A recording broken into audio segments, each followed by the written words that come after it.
tumutupad ka, pag nasa kapilya ka, lahat ng bagabag mo nawawala. Napapalitan ng saya, gano'n. Kaya masarap ang tumupad. Kaya ako, hanggat maaari, habang kaya ko, tutupad ako. Ang inihingi ko sa Panginoon, sana pahiramin pa niya ako ng buhay at lakas para matupad ko yung aking tungkulin. Yan lang ang kaaliwan ko. Wala akong kaaliwan iba sa buhay ko. Hanggang ngayon, kundi lang tumupad ng aking tungkulin. Mahal ko po ang aking tungkulin, higit pa sa aking buhay. Ang Panginoong Diyos naman ang nagbibigay ng buhay at lakas natin, no?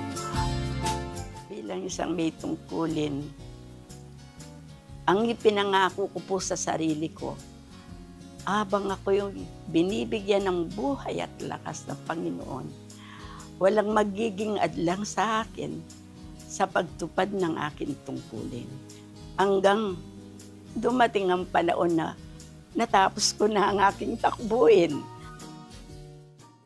Dapat maging masipag ka sa tungkulin dahil darating ang araw.